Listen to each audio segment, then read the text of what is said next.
Good morning and welcome to your first GRO class in your career here with GRO, and that is the driver certification course.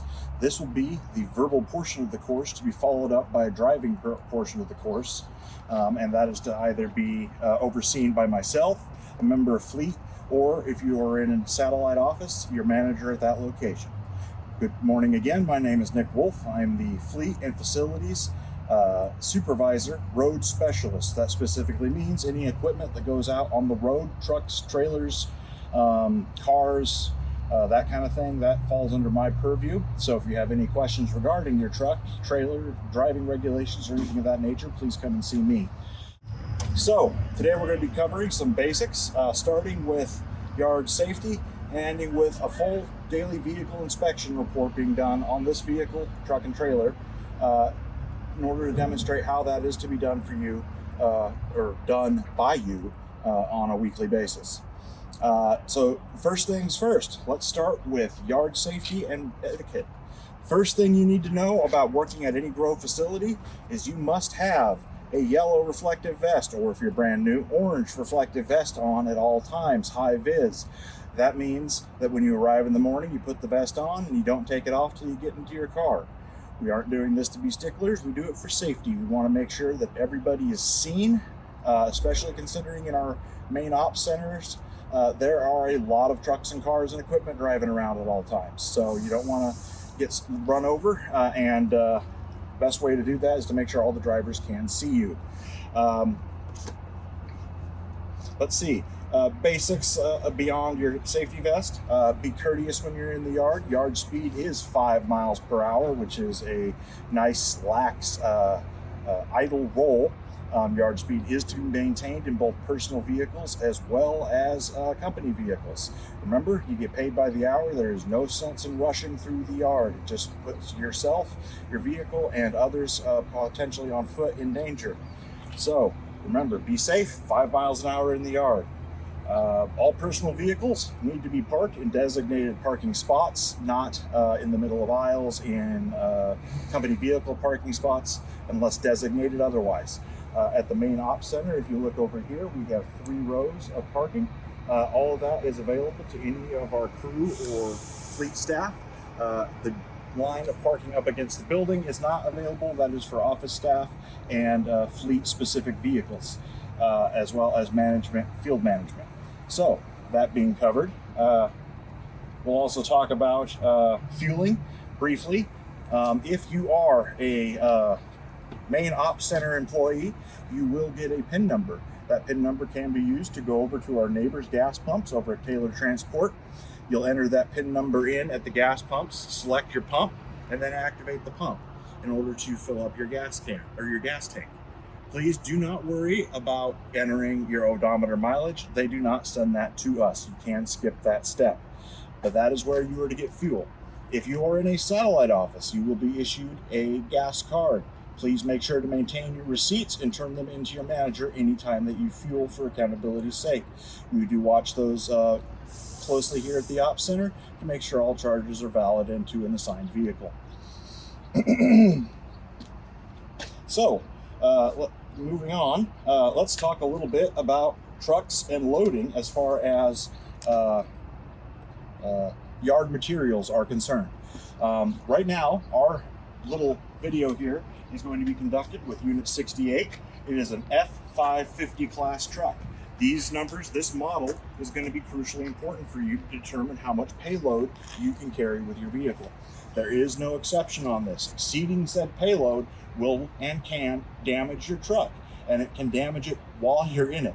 There'll be nothing more embarrassing than cracking an axle when you're driving down the road, your truck squats down and you can't move anymore. So remember, we're not doing this just to be sticklers. We're doing this for safety as well as care of the equipment. So, to get you straight to it, the number designation on the side determines how much hauling weight your truck can carry, and it varies depending on the class of material. So, with stone, gravel, oversized river rock, boulders, those kinds of things, the maximum weight that you can carry is going to be by this number right here, 5. If you have an F550, you can carry 5 yards. If you have an F450, 4 yards. 350, 3 yards, and so on.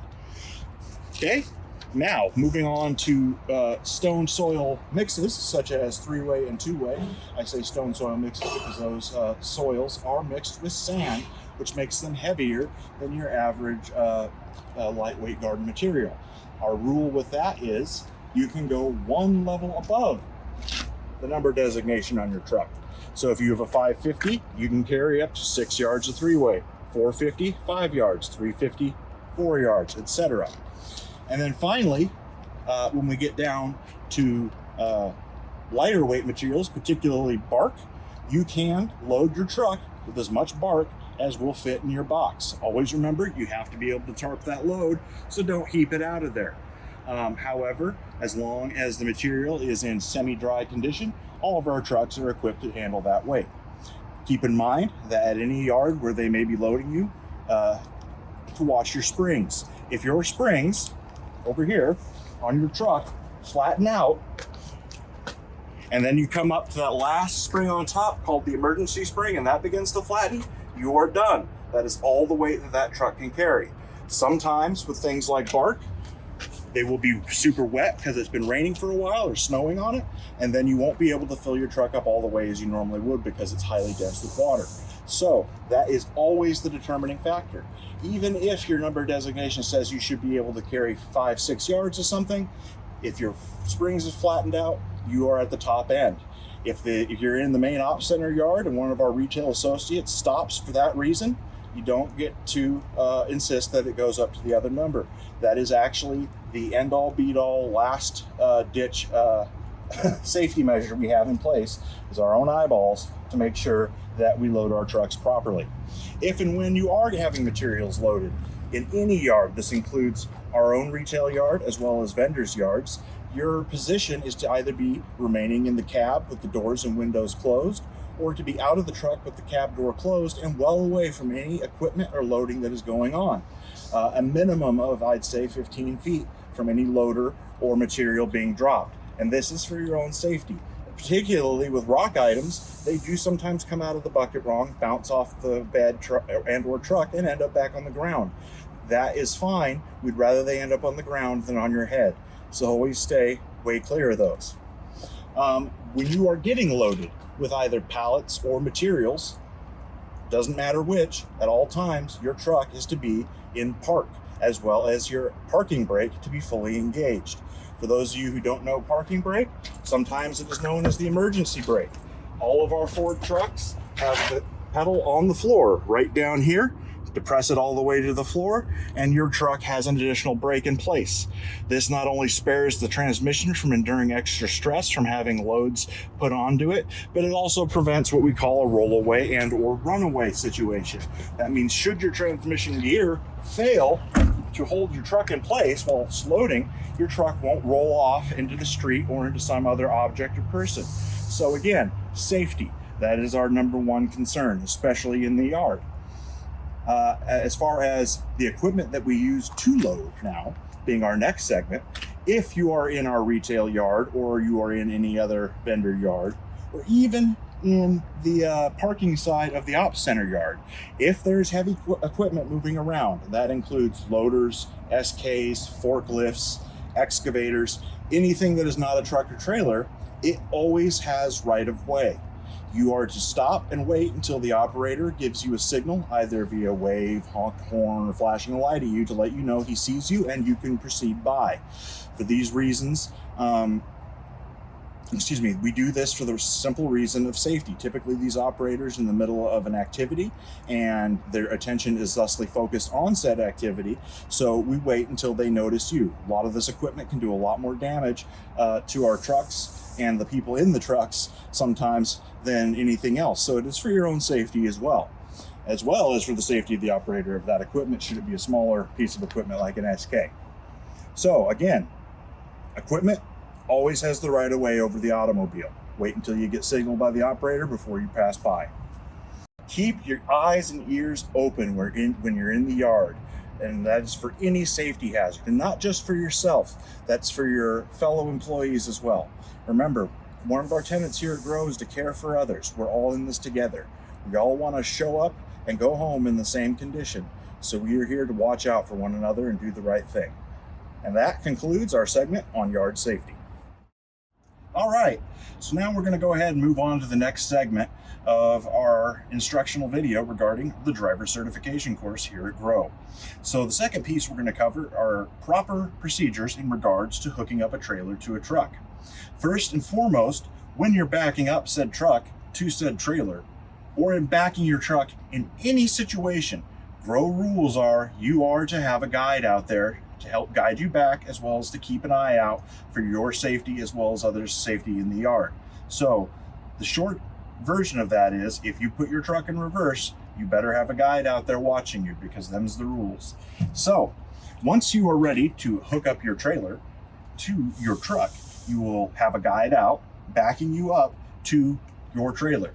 Prior to actually hooking to the trailer, you are first to have your hitch and extension attached to your truck securely with a hitch pin that has a cotter pin of its own in it, as well as at the hitch itself with another hitch pin and cotter pin. The trailer is to never be put on the truck until these pins are securely in place on your extension and on your actual hitch itself. Remember, at GRO, our rules state that you are to run an extension at all times with the trailer, except on specifically designated trailers. As an example, here at the yard, at the ops center, we use no extensions when running our flatbed trailers, to say if you were to be moving an SK out to a job site. But any utility trailer, even if it's got the new and improved long tongue on it, you must use the minimum length 7-inch extension, which is maybe only about that big. But it is required so that we can keep our trailer fronts looking nice and clean like this side over here, as opposed to looking nice and beat the heck like this side over here. All right, so you've got your hitch and your extension properly attached. You've got a guide out and you are backing up to your trailer. You will slowly, very slowly, bring your hitch underneath what they call the receiver here, or coupler.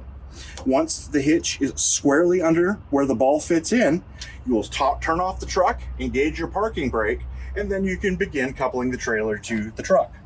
First step, take your jack and lower the nose of your trailer down over your ball so that the coupler fits in nice and securely. The coupler should go past the locking plate on the inside of the coupler, found right here.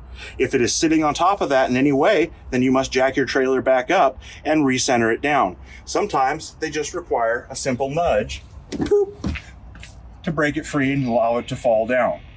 Sometimes you may have to move the truck, but you are not to proceed to any other step until that ball is securely within that coupler.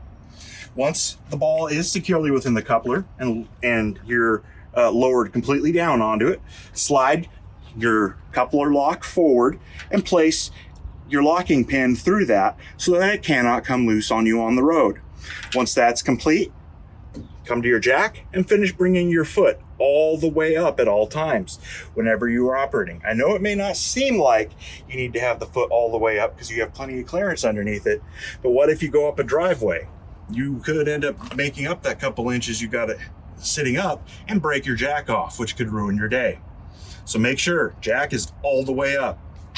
Next step is to put your safety chains into place. If you notice here, these safety chains are hooked on with the hook facing down. This is incorrect. Whenever you are hooking up your safety chains, the hook is to face upward. It is less likely, even if you don't have mice here, that this chain will come off if it is in the face down version versus the face up version. So always make sure your hooks are facing up, and always make sure that they are crossed in the middle, creating a nest for the coupler and the nose of the trailer to fall into should, for any reason, it come unhooked from your coupler. Now, if you are in a trailer that has a lot of excess chain here, it is very simple to pull up that excess. Just give your trailer chain a few twists until it is at an appropriate height where it has plenty of clearance. We don't want to scare other drivers going down the road with a trail of sparks following our vehicle. It looks really cool, but it can give give a driver following you a lot of nervous energy that might end up causing an accident. You never know. All right, so your chains are now hooked up. Your coupler is properly hooked up. What's the next piece of equipment you need to plug in? Well, I'm glad you asked. That's going to be your electrical cable. A word on electrical cables. They actually use electricity. Electricity does not jive well with water, dirt, or anything else besides the metal that it came with. So, when you are storing your trailer, make sure to store it face down to keep water from getting in there, and don't just throw it in the dirt so that it gets all messed up. You won't have good connection for long on your truck. So always make sure it is stored and kept clean. When you're ready to put it in, you lift the flap all the way up, you slide the trailer electrical plug into the socket, and you make sure this notch is up. You must push it all the way in so that this notch will fall behind this notch here, which will allow the trailer cable, the power cable, to remain securely plugged into the truck. When you are done at the end of the day, lift the flap and then pull out the cable by the actual finger prongs that are provided to you. Do not, I repeat, do not grab the cable and yank it free. This can destroy not only the socket, but it will destroy your plug over time as well, requiring maintenance and creating all kinds of weird electrical problems with your trailer. So, your electrical is now hooked up, so all your lights work so you can communicate with other drivers, as well as your brakes being plugged in so you can slow your trailer properly while you're moving down the road. The last and final piece that we hook up to our trucks from our trailers to make sure we have a good secure connection is this cable here, which actually goes to this unit here, which may be in this exact position or down on the inside here. Either way, it will always be up front. And what that is your breakaway controller. That controls your brakes on your trailer. Should, for some reason, all the safety implements in the middle here fail and your trailer comes loose from your truck completely, this cable will pull out of the controller, putting a circuit together here inside the box, which will then activate your trailer brakes and slow your trailer down on its own so that it doesn't go careening down the road into a busload full of nuns or school children, and or hitting a new pickup truck full of puppies. We don't want to do that, especially not the puppies. All right. That is how you securely hook up a trailer. Once it is hooked up, you should pull the pin on your breakaway and just double check to make sure that your breakaway trailer battery is still supplying power to your trailer to activate those brakes. Do that at least once a week when you do your DVIR. You could do it daily if you're really concerned about safety and just want to make sure. I recommend either one as long as it's getting done on a regular basis. Once all of this is securely in place, you are ready to begin your daily vehicle inspection report, which will be our next segment. So stay tuned, more action to come. All right, ladies and gentlemen, it's time for the final segment of our driver certification course as your first trip to your GRO U classroom. In this case, could be outside, could be inside, who knows? The GRO U classroom is wherever you happen to be. Today, we're going to be following up our previous two segments with performing a daily vehicle inspection report. There's action, there's thrills, there's a non-stop adrenaline rush when it comes to this. And you know why? Because it's about your safety. It's about you staying safe, keeping your crew safe, as well as not getting tickets when you're out on the road. Trust me, this is good. You're gonna wanna watch, and if not, you have to watch. So have fun anyway. All right, here we go. If we are going to take our vehicle out for the first time in our work week, or any vehicle out for the first time in a work week, we have to perform what is called a daily vehicle inspection report. This report is a federal document monitored by the Department of Transportation as well as the FMCSA for commercial drivers, which means you must fill it out honestly and completely. I will show you both the form and show you the process in order to check what you need to do to fill out the form. So, to begin, let's take a look at the form itself, okay? So, you have your truck. Oh, this is a nice truck. I'm glad I have it. I want to keep it working good, so I'm going to report any issues that I find during my vehicle inspection report so that handsome stud back in the shop, Nick, can fix it for me. Yeah, he's good looking. All right, here we go. I'm going to open the truck. And normally, you will find a Keller Premium Driver's Vehicle Inspection Report, either in English or in Spanish, sitting either on the center console or in the little dugout above the radio in the center there. That is typically where any driver in our fleet would keep his book. However, if you keep yours in another place, make sure that it's easily accessible in case you get stopped by a DOT officer who wants proof that you've been doing inspection reports on this vehicle. Okay, so let's get to the exciting part.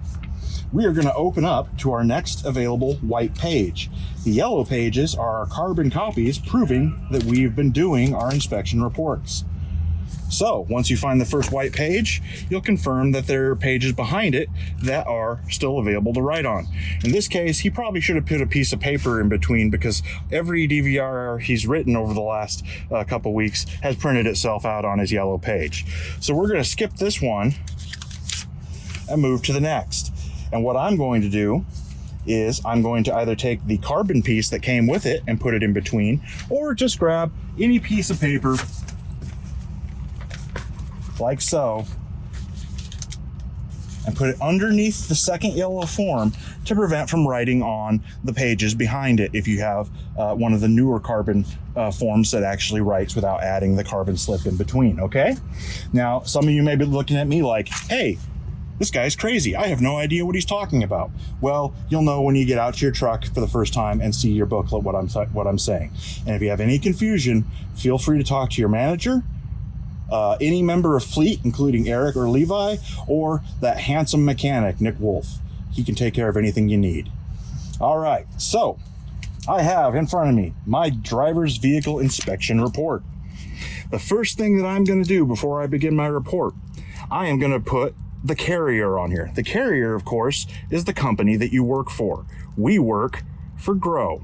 Really simple, really easy to fill out. Love it.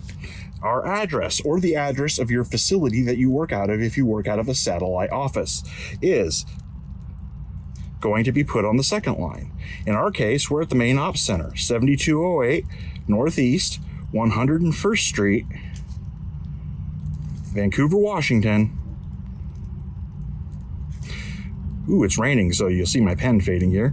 98686. If you can't memorize that, get one of your manager's business cards. Keep it in your wallet for customer issues as well as for your DVIR reports, so you can put your address down there. It is also acceptable if you simply put Ops Center there. Though, if you want to be 100% to the letter right, always put that address there. Date, in our case, it is March 25th today of 2024. We're going to write the full date out and put it there.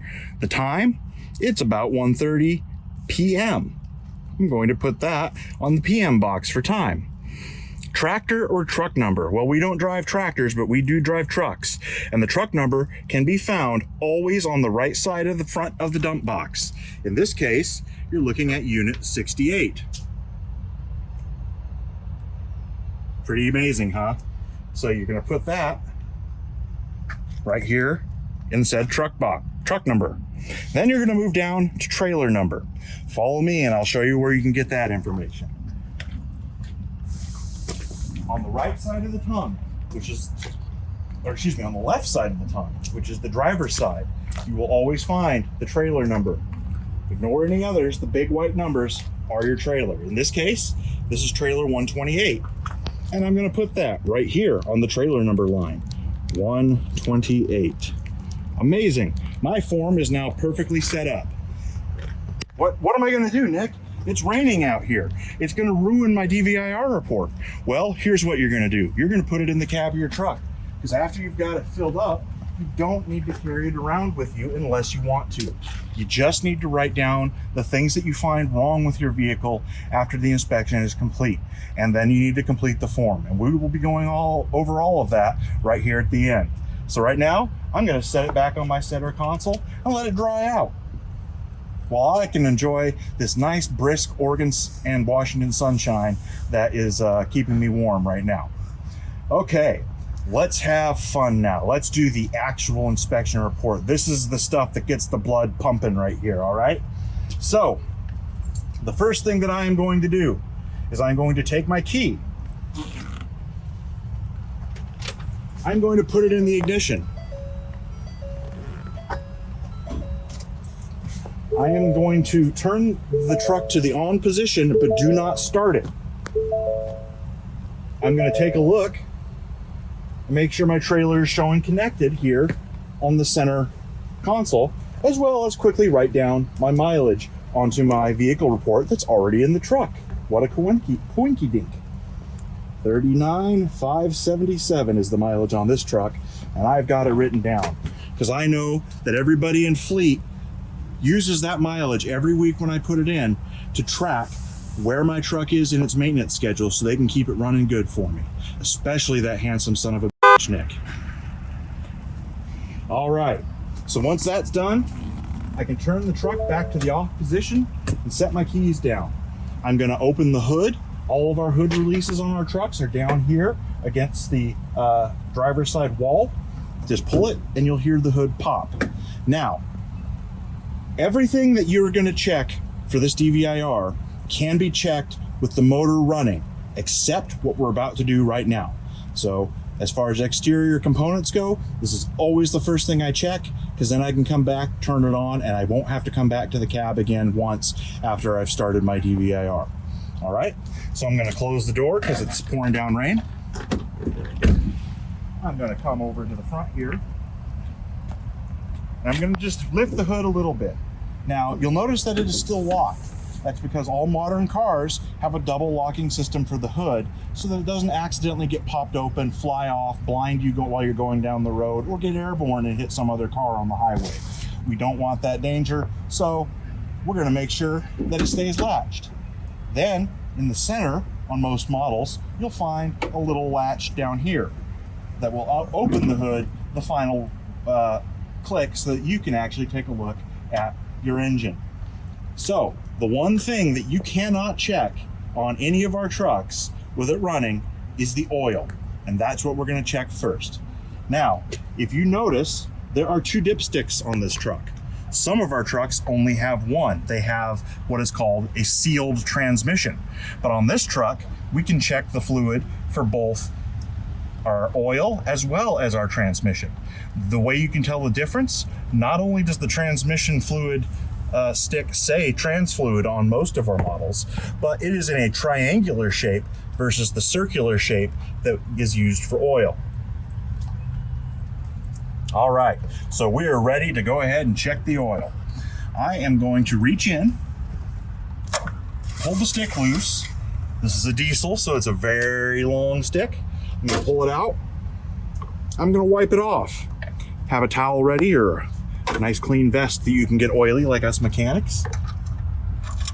And then you're gonna put it back in, all the way down to the bottom where it can reach the pan. And once it's clicked in, you can pull it back out. And be careful so you don't splash the fluid around when it comes out. You want it to come out smoothly. And then you can look at your dipstick. So, anywhere between that line and that line within those hash marks there is safe for oil. You'll notice that ours is about in the bottom third of the hashtags. So it could use maybe 2/3 of a quart, but it is within the safety lines. So there's no reason that you couldn't leave to your job today with that level of oil. You might still want to write it up on your DVIR saying oil needs top off. And then Nick or one of the other less handsome looking fleet members will come out here and fill up your oil. All right, well darn, that went pretty quick. Well, now what, Nick? We done checked the oil. Now we're gonna go back to the cab and we're gonna start the vehicle up so that we can check everything else on it in one fell swoop. So, I'm going to take my key. I'm gonna make sure that that emergency brake is set. This time, I'm gonna start the vehicle. Keep in mind, if you have a diesel, you have to wait for the glow plug light to go out. But if you have a gas truck, you can start it pretty much right away. Give it a crank and let it run. Now, since you're in your cab at the moment, take a quick look around. Make sure you don't see any broken pieces of the dash hanging off or anything that's worth reporting there. You know, click your power locks up and down to make sure they're working. Quickly lower and raise your windows to make sure all that's working good. You know, all your electronics are functional. and then come over to your center console. Depending on the season, you'll want to check your environmental controls. It's March right now, so it's still a little cold. We'll call it winter. I'm gonna go ahead and put the truck in heating mode. And I'm just gonna walk away, because as you know, it takes a few minutes for a car or truck to heat up and actually produce heat. When I come back in to finish my DVIR, I'll know whether that's working immediately, because when I step in, it'll either still be cold or it'll be nice and toasty. Now during the summer, you do the opposite. During the summer, you put it on max air conditioning and make sure it's nice and chilly when you get in, when you finish your DVIR. But right now, we're gonna go with heat. So, now that I've got that set up, I'm gonna turn my lights to the full on position. Now, if you look at the compass where the lights sit, there are typically 3 different positions you can have your lights in, and off. The 0 is off. The 2 little lights facing outward, that's running lights only. The main light bulb here, that is all lights, including headlights. And then there's a setting for auto, which your truck will then turn on and off lights based on a light sensor that it has built into it, which is not going to help you right now because you want to make sure all your lights are on to do your inspection, but you can use at other times. All right, so I got my lights set to the on position. Now I'm going to activate my hazard blinkers. I do this for 2 reasons. 1, I want to make sure my hazard blinkers work. 2, the hazard blinkers run on the same electrical circuit as your turn signals and your brake signals. So if they're working on your truck and trailer, the hazards that means the other 2 circuits work as well. So that's good information to have. Once I got that set and I got my lights on, my heater on, my truck's up and running, I'm gonna go ahead and close the door so I can begin my full inspection. My interior's been checked, I got nothing to note. Closing my door, and your inspection starts right here. What you're looking for here is any new damage. Now, if this is a new truck to you and there's any damage on it, you should note any of the damage there because it's the first time you've used it. Remember, you want to cover yourself as well as allow fleet proper time to respond and to repair any critical damage that has been done to your vehicle or your trailer. So, we're going to start here. We're going to go top to bottom, and this is going to be the same at every section as we go around the truck. Looking at the top, looks like the door frame is nice and clean. My glass, my window, has no cracks in it. It's intact and in good shape. I'm coming down the way and looking at my door. I got no new dents or divots, no big creases or anything in there from somebody hitting it. My door handle is nice and secure and on the vehicle. I'm going to come over it now and I'm going to look at my mirror. The glass, as you see, is fully intact. There's no cracks or breaks in it whatsoever. I'm going to come around to the back of the mirror and I'm going to check and make sure there's no obvious new wax, tree branch scrapes, or other items that have hit the back of my mirror and caused any damage. And if my vehicle is equipped with lights, I'm going to make sure that the lights are working. In this case, you'll see that the orange clearance lights are on and the hazard lights are on, so the blinker portion of the light is working. The DOT rule says if the light exists, it must work. So if you know you have blinkers in here, make sure they're blinking. And if you know you have clearance lights in here, make sure they're on. All right, so we're gonna move on to our next section now. I'm gonna come up on the driver's side front fender. Remember, top to bottom. I'm gonna look at the side of my fender. I got no damage on here whatsoever. It's in pretty good shape. I'm gonna see here on the side, all of our trucks have a marker light right here. I'm gonna make sure that light is lit up. It's on, we're good. I'm gonna come down to my fender molding. There is a pretty decent little gouge right here. Maybe I might want to write that down if this is my first time driving it, just to make sure that everybody knows I found it this way, okay? And as well, to report it to fleet, so in case they didn't know the damage was there, they can now log it into their own file in the program we use called Fleetio to keep track of these things. All right, aside from that, she looks good. We're gonna drop down to our knees now. First thing we're going to do is we're going to look inside of our fender well here. We're going to check and make sure that our suspension spring is attached on both ends and not cracked or obviously broken in any way. We're going to look at our shock right here.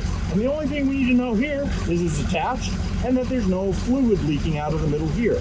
If there's fluid coming out here, that means the shock is no longer holding onto its hydraulic fluid and not actually doing any work for you. So we'll want to replace that. Finally, we're going to look at the frame, and we're just going to make sure there's no cracks, creases, or crevices in it. Just make sure it's clean and not broken. Take a quick gander at your tie rods, make sure they're attached on this end, and you'll do the same on the other end when you come around. So now, we're going to back out to our tire. My general rule is if I can stick my fingers in it and grab a hold of the tread, there's normally enough there.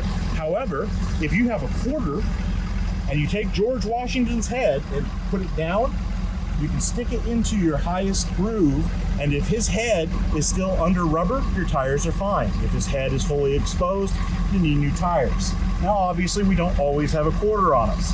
If it looks like it's getting low to you, write it up on your DVIR. Just ask Fleet to check your tires and make sure your tread is good.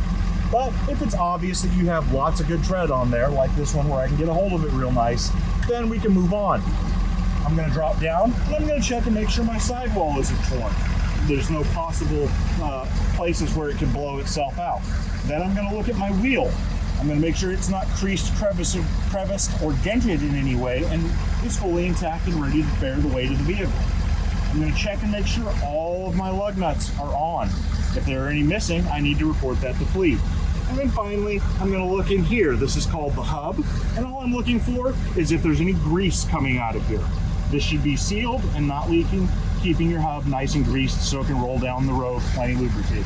If it's leaking, then you're missing fluid and you run the potential of burning out a bearing and losing a wheel. All right, everything looks good on this, so I'm going to come around now to the front. Well, I can't see the whole front. What do I do, Nick? The hood's up. Well, this is where you're going to check the last two fluids, as well as your belts and any other general engine parts that you might be able to identify while you're in here. Okay, so the first thing I'm going to look at, right here on the side, in the back, this is your brake fluid. Your brake system works on a hydraulic system, and therefore it needs hydraulic fluid in order to run correctly. If you look on the side, it says minimum, and then up here there's a line for maximum. Quite a broad amount of space for your brake reservoir, but you need to make sure that your fluid is somewhere between here and here. In this case, he's topped right out at max, so his brakes are plenty fluidated. Make sure the lid's nice and tight, and we're going to move on. This is your coolant reservoir. This is where excess coolant is stored until it's needed to be taken into the engine. This should be always between your maximum line here on the top and your minimum line, which on Fords is normally the beam in the middle of the tank where it's glued together. If you look here, you can see the green fluid is up to his max line. So this truck is ready to go in the coolant department. Make sure my lid's nice and tight and I can move on. I'm going to look real quick at my battery here and make sure there's no huge corrosion and or battery acid growth on it. There's a little bit here if you look at this crusty stuff growing behind the clip that holds the battery down, but it's not growing up large around the electrical connectors, so I'm probably good to go. Next, I'm going to look at my power steering reservoir. If you look on the side, again, there's a minimum and a maximum one. If you look, he's a little bit over on his power steering fluid. I should probably write that up so we can get a little bit drained out of there so it has plenty of room to backfill as you move your steering from left to right. Again, it's a hydraulic system, so fluid comes out and fluid goes back in, which is why you don't want to overfill it. All right, we're going to move on down the line here. We're going to skip our transmission because our truck has to get good and hot before we can do that. That'll be one of the last things we do. So we're going to come over here and we're going to look at what is called the intercooler tank. If you don't have a diesel, if you have a gas truck, you will not have an intercooler tank. You can skip right past that. But if you do have a diesel, you'll want to look on the side. It's like a second coolant reservoir. Again, there'll be a minimum line and a maximum line. You want to make sure your fluid is right in between there. This one's right just below the maximum line, so he's ready to go. We're going to make sure our air box with our air filter in it is nice and secure. Again, we're going to check our battery on the other side, as this is a diesel and has two batteries, and note that there's no huge amounts of corrosive buildup on it. A little bit is something worth keeping an eye on, but if it starts getting much bigger than that, write it up and we'll come out and clean it off. All right, so the last thing you're gonna do before you close your hood is just take a look down inside the engine and see what you can see. If you can see your belts and they look like they're nice and tight, moving around just fine, awesome. If this is your usual truck and it sounds like it usually does, that's good too. But if you know that it's making strange noises, your belts are flapping around loose, or in any way it's doing something that you don't like, write it up. Even if it is something that it is supposed to do, we can still double check it and confirm it for you. Always better safe than sorry. This truck is running real good. You can hear it sounds nice. It just recently had a service from that handsome devil Nick over in the shop. So, we're ready to close the hood. We're going to shut it down. We're going to make sure it's latched nice and tight. Now we're going to resume our inspection for damage. We're going to start again at the top. So we're going to look at the roof of the truck. All 5 of our clearance lights are on. If one is out, we must report it. Remember, light exists, it must work. We're going to come down to our windshield. Here, we've got no cracks or pops or obvious damage to our windshield. It's in good shape. We're going to look at our hood. No dents, creases, crevices, holes, any of that stuff. So it's looking good too. Keep moving down the line. We're going to look at our grill. It's in good shape. It's attached correctly. We're going to look at our lights. In this case, this model truck has 2 headlights that run at all times. A top and a bottom. They're both on. As well as our blinker is working for our hazards. Same thing on the other side. Top and bottom headlight on. Blinker working off the hazards. That means that our turn signals also work. Hey, that's convenient. Then we're going to take a quick look at our bumper. No new creases, crevices, dents, damage to it. And lastly, we're going to look at the little sweet DVIR. I don't know what to call it. This plastic piece down here below your bumper that basically diverts spray to make sure it's correctly attached and in good shape as well. Front end is now done. We're going to come around to the side and do another thing. Exact same process as the last one, except we have an antenna here. It's attached. I've made sure. All right. We're going to look at our fender. We're going to make sure that our light is on. We're going to check our fender molding. Looks good. Drop down to our knees. We're going to look at our spring. It's in good shape. We're going to look at our shock. It's not leaking any fluid and it's attached. My frame, nice and clean. No breaks or cracks. And my tie rods are attached on this side too. Awesome. I'm going to check my tire now. It's got tread, but again, might be looking a little low. I might run it up to have the shop take a look at it. Maybe I need new set of tires. But for right now, it's safe to drive. I'm going to look at my wheel. I've got no cracks or crevices or any of that kind of damage in it. And I'm going to look at my sidewall of my tire. I've got no damage there, which could possibly lead to a blowout. So that looks good. I'm going to look really quick at my lug nuts. They're all there. And I'm going to check my hub. It's not leaking any oil or grease. Ready to move on. All right. Now we're over to the passenger.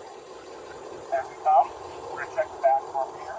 Oh, look, there's a little bit of a side swipe scratch there. It's my first time driving this vehicle, so I'm going to just note that on there. Everybody knows I can do it. All right, then we're going to come around and we're going to make sure that our running light or clearance light is on. Again, same as the other side. And then that the turn signal light or hazard light is blinking on the side as well. We're working there, so we're good. Come around to the front of the mirror. My glass is in good shape. And now I'm going to check the door from top to bottom. Door frame clean. Window clean. Actual door panel, good shape, no damage. Handle's good. And maybe this time I'm going to give my running board a little kick to make sure it's nice and secure. Awesome. Come over to the passenger. Again, top to bottom. Door frame's clean. Window's clean. The actual door panel is clean. The handle is secure. And the bottom of the door panel is clean. Excellent. So, we're looking good so far. We're going to come over now to the box. As you're passing your first corner on the box, you will always have a clearance light right here. Always make sure it's working. If light exists, it must work. If you have a headache rack on your box, like this big long piece here, make sure that it looks secure and isn't hanging or showing any new damage from being hit by a tree branch or anything of that nature as you're walking by. Looking good to okay though. So now, we're going to come over to the side door on your box. Typically, our dump trucks always have one on the passenger side in the front of the box. What I'm looking for here, I'm going to make sure my latch is closed, that it's secure to the truck, and that the door itself can't open while we're going down the road, creating a hazard for myself and for others. If I have a magnet, like we do here, I'm going to make sure it's nicely secured onto the side of the truck. This one's not sticking off in any way. That's good. That guy Will really knows how to do his marketing. All right, let's move on down the line. I got another set of wheels here. Oh God, Nick, there's two of them. What do I do? Don't worry about it. I'll show you. All right, again, top to bottom. You get inside of my box. No new damage. It's in pretty decent shape. But it's got some scratches and stuff on his hole. This is my first time driving this rig, so I'm going to know that there's some light scratching and one dent on the passenger side of the box. Okay, now I'm going to drop down here. The first thing that I'm going to look at is the frame. Now, you'll notice that there are three different bars of steel here. You have your main truck frame, and then these two top bars are what they call the subframe for your dump box. It is to be bolted to your truck only. It should not be welded to the frame. Nothing that did not come from the factory is allowed to be welded to your frame. So, I'm going to make sure I got no welds on my frame besides anything that came from the factory. Looks good. I'm going to make sure I've got no breaks, crimps, or otherwise damage on my frame and subframe. Everything looks nice and clean. Awesome. Okay, so next, I'm going to look at my springs. I'm going to make sure they're attached on both sides by a bolt, which they are. And I'm going to make sure that as far as everything that I can see, there are no cracks or breaks on them as well. They look like they're in good shape. We're not asking you to know how far they are in their life expectancy or anything of that nature. Just eyeball and make sure they look good. Alright, so now we're on to the tires.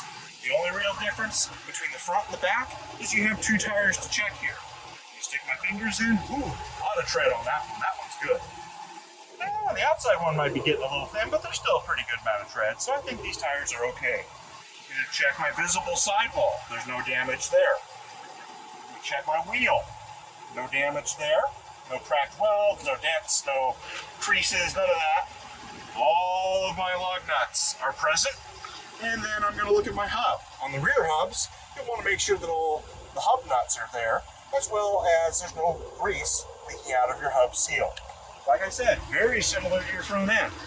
Now, I'm going to move just a little bit down here, and I'm going to make sure I've got a mud flap. Any open wheel vehicle is required to have one. That includes our dump trucks. Mud flap is secured, as well as the bar which keeps it in place for us. So I'm going to move from there to my exhaust. My exhaust appears to be secured to the vehicle. It's not hanging or dragging on the ground in any fashion. So it's in good shape. Now, I can move down here to around the corner. This is where the magic really happens. This is where the truck meets the trailer, where the rubber meets the road, as they say. This is where the excitement really comes to a fever pitch, okay? I've got 5 lights back here, and I gotta make sure they all work. 1, 2, 3, 4, 5, I can see it. All 5 of the running lights, even if they are in between your truck and trailer, must work. Because sometimes you drive around without your trailer attached. Plus, again, it doesn't matter whether or not there's a trailer there. If the light exists, it must work. All right. My 5 running lights are working. Same as the side door. I'm going to check. Oh, okay. That's got a little play in it, but it's secure. It's not going anywhere. My door is in good shape. I have my tarp drawn, so I'm going to make sure that it's tied down nice and securely as well, so it doesn't go flying off like Superman's cape on a bad cape day, and then allow your material to go flying down the road as well. Everything back above the bumper looks like it's in good shape. If your truck is equipped with a ladder, make sure that it's secured and not going to pop out and fall off while you're driving down the road. In this case, very tightly secured in good shape. I'm going to drop down to my knees again, and I'm going to check both of my lower brake lights. They are both on when they're in the not blinking position, as well as brighter in the blinking position. That means that my regular running lights are working, as well as my stop lights, turn signals, and hazard lights. Because remember, all the brighter lights run on the same circuit. Now I'm going to look at my bumper. I don't see any cracked welds or obvious breaks in it. It looks like it's in good shape. I'm going to really quickly check the condition of my hitch. There are only a few places that you really need to check. That's anywhere that the vertical pressure might apply. So typically on your welds on the top.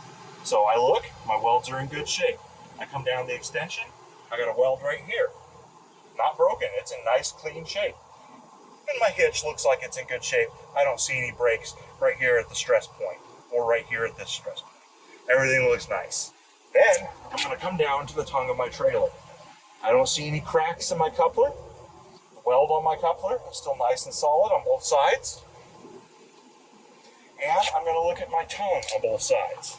I'm going to make sure that I have a current. Oh, this one's a little curled up because it's almost annual time.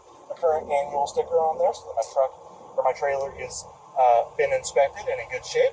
And I'm also going to make sure that there are no cracks, breaks, or other damage to my trailer tongue on both sides. It might seem like excess, but we have actually found broken extensions as well as tongues before that have needed replacements. And as you might imagine, those could create a pretty big problem out there on the road. All right, my jack is secure now. It looks like all my wires are in nice, good condition. I don't have anything frayed that I might need to take a look at. And all of my cables and chains look like they're in good condition. Sweet. Now I'm going to turn, walk, and look at the front of my trailer. Now, if this is your first time operating this trailer, you may have a lot to write down. Some of the front ends on these get pretty beat up if they have to make a lot of hard turns, and they end up piercing the skin and all. So, in this case though, this trailer is for the most part in pretty good shape on the front. What I'm going to note on my DVIR is that on the passenger side, there's some scratches and dents at the top, and a couple punctures in the middle on the front passenger side. Aside from that, she's in pretty good shape. I'm going to look up here at the top and make sure my light's working. Clearance light is working, nice and bright. I come on down the line, and as I go around my trailer, I'm just going to keep looking at the wall, and I'm going to look for damage. Now, we're not looking for anything that's just a tiny little scratch, but if you've got graphics that are damaged like this, line scratches going down the side like that, and it's your first time operating this trailer, you might want to write it up. Aside from that, we're looking for new damage. Same as with the truck, no difference. I'm going to make sure my cam is secure and my door can't come open on the road. If I have any problems that I know about with my lock here or my latch, I can write that up on my DVIR today. It doesn't have to just be about the safety of going down the road. Some of the convenience things that you might be having trouble with can be written up on that sheet too. Feel free, we fix it all. All right, I'm coming down the line. Next thing I'm going to look at here is my trailer fender. I'm going to make sure it's neat and secure to the side of my trailer. I'm going to make sure that my fender light is on and working. I'm going to drop to my knees. And I'm going to just gander under between the tires and look at my springs and make sure they're in good shape and attached. You can see the main point where the spring's attached there. Again, you're not meant to be a mechanic. Just take a quick glance and make sure it looks like it's in good shape. If something's broken, you'll notice. Trust me, it looks a lot different. Then I'm going to do the same thing as I did on my truck and put my fingers in the tires. Now, trailer tires don't typically have as much tread on them as a brand new truck tire. They go about half the distance as far as tread depth. But if you can get your fingers in them, they're still in good shape. If you can't grab them with your fingers, then they might need to be changed, and go ahead and write them down. I'm going to look at the side of my wheel and the sidewall of my tires to make sure they're in good shape. Remember, on the sidewalls, we're looking for cuts, tears, anything that looks like it might cause a blowout. And on the wheel, we're looking for dents, creases, or anything that looks like the wheel might fold over on itself. After that, I'm going to make sure all my lug nuts are currently attached on both wheels. I'm going to look, if you have this cover here, inside, and I'm going to make sure there is a grease cover as well as a rubber seal in place there to keep the grease from my hub from falling out. Same on this side. There is a metal dust cover and a little rubber cover to make sure everything stays in where it's supposed to. And I'm just going to give them a little shake to make sure that they're securely attached to my trailer. All right, wheels are looking good. Coming down the line, I'm still looking for new damage. A little scratch right there, maybe I'd write that up. but I got my light on top, and I got my light on bottom, and they're both on. I'm gonna come around the corner. Right here, most of our trailers have jacks, stabilizers for when you're loading larger items on and off the trailer. I'm gonna make sure my stabilizer jack is up and secure. Then, because I'm coming around the corner and I have a process, I'm gonna stop right in the middle, and I'm gonna go top to bottom. So, I have 1, 2, 3, 4, 5 marker lights there on the top. They're all working. I should have 3 rubber pucks that go along the base of my drawbridge door. These are necessary because they keep the metal and the small parts of the frame from being smashed and torn off the door by laying on the ground and sustaining the weight of not only yourself and crew, but any larger tools or equipment that you may run in out of your trailer. I'm going to note, even though the rest of the trailer is in good shape, that there appear to be a bunch of rock scratches at the very top end of the door here. Because this is my first time driving this trailer, and I don't want them laying before. So lots of rock scratches from the door being used on basically the earth, which it's going to happen. But I'm still going to cover my butt. I'm going to keep coming down the door. A little dirty, but aside from that, no real big problems. Maybe mention these little dents down here. I'm going to make sure both my cams are securely latched and my locks are closed and securely latched. And I'm going to grab the handle on my door and I'm going to make sure it can't come open as we're going down the road. Then I'm going to verify I have a license plate. Verify that my tags are good. This one's good to the end of the month. I'm going to have to talk to that handsome devil Nick about getting a sticker for it. I bet he's got one. And then I'm going to make sure that my license plate light works. It might seem trivial, but the license plate light is required and must work. Again, if the light exists, it must work. And that one is actually one they list as having to exist. All right, I'm going to quickly look at my tail lights. They are lit in both the bright and high beam position, and they're both blinking. So that means that my brake lights work. I'm going to check my left side stabilizer jack, and it is up. Give it a little tap with my foot here. It's secure. I can move around to the next side.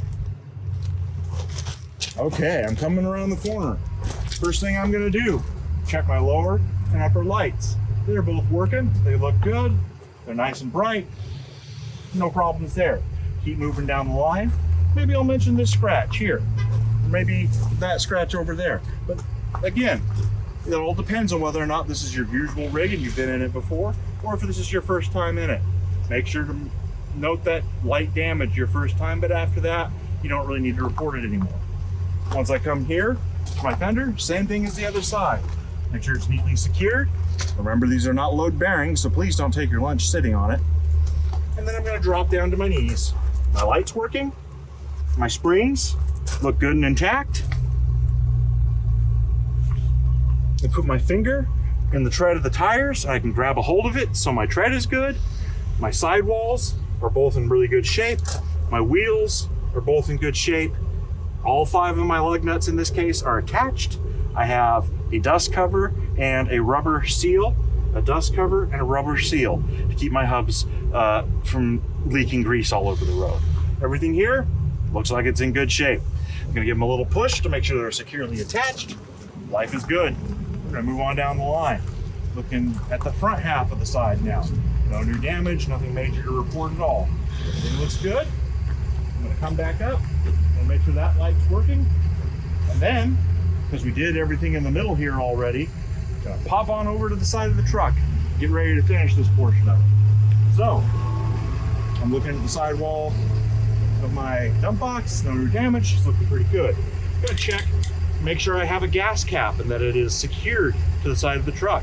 This will set off warnings on your truck should it not be attached properly and or screwed in all the way. If you need a new gas cap, let Fleet know, we'll take care of you. Then, I'm gonna give my mud flap a little bit of a pull and note that it is secure, though I might write up that one of the bolts here seems to have torn free a little bit, but it is not in danger of falling off at the moment. This, however, can be fixed, so I'll write it up before it becomes a problem. I'm gonna come over here. Again, checking my frame, both top and bottom, no welds on the bottom frame, and no breaks, cracks, No creases in any of the frames there. Everything looks good. Looking at the springs now, attached on both ends. Not cracked, obviously. Everything looks good. Fingers in the tires. Inner tire's got plenty of tread. Outer tire, plenty of tread, though maybe getting a little low. Again, gonna mention that. But vehicle is safe to drive. Sidewall of my tire looks good. My wheel, nice and clean. All my lug nuts attached. All my hub nuts in place, and no grease coming out of my hub. Awesome. Coming down the line, I might make note that there's some scratches here and there, light stuff, along the outside of the box. No new dents or anything like that. She's looking pretty decent as far as that goes. I'm gonna, if I have a diesel, when I come to the blue cap where the secondary fuel liquid port, this is for DEF. Gonna make sure my diesel exhaust fluid cap is also secure, so we're not getting stuff in that system. Very expensive to repair. Don't want to mess with it. Trust me. All right, then I'm going to check and make sure this marker light is on. It is. My headache rack on this side looks nice and clean. Awesome. Coming back to my passenger door on the driver's side. Door frame looks good. My glass looks good. My door handle is nice and secure. I got no new dents or damage against the door. I'm going to go ahead and give that running board just a little bit of a kick to make sure it's nice and secure. Everything's great. All right, now just a few functionality bits to check, and we're gonna be all done and ready to hit the road. So, I'm gonna stick my head in here. Ooh, it's nice and toasty, so I know my heater's working. I plan to head for that. I don't have to worry about it. Next, I'm gonna grab my dump box controller. I do not need to run it all the way up, but I just wanna make sure that it goes up a little ways and down a little ways. That both confirms that my hydraulic pump is working, as well as my controller. So, what's the last portion there, Nick? Haven't we checked like everything? Almost. Last thing to check is going to be our transmission. We're going to pop our hood again. We're going to jump into the truck just for a second, apply our foot completely to the brake so that this truck does not move, and we're going to move slowly through each of our gears to allow transmission fluid to move throughout the transmission. Then we're going to shift back into park. While we're going through reverse, you hear that noise? Make sure your backup beeper's working. Kind of built into the process. Kind of nice, isn't it? All right. Once we're back in park, and the truck's been running for a little bit, so it's warm, go back up in park. Pop our hood back open. And we're going to pull our transmission dipstick, if you have one. Now, if you look, this one actually even says, check hot. Some of our older trucks will have a spot that says hot and then cold. The reason that you want to check it hot is because the fluid in your transmission actually expands as it gets warm. So you don't know where the top end is unless it's fully heated. However, some of the older trucks that have the cold check on there, if your transmission temperature on your dash is still showing as cold, you'll know that it's in the correct range. In this case, it's been warm long enough, and you can see that the red fluid is collected all the way up to the top of the line. All right. Go ahead and feed your dipstick all the way back down. Close your hood. Bing, bang, boom. The physical portion of your DVIR is now complete. Now that all that's left is to finish filling out the paperwork. So, as I went around, I noted scratches on my trailer. So I will go find a category on my trailer that matches scratches. Well, shoot, there's nothing on here that really does.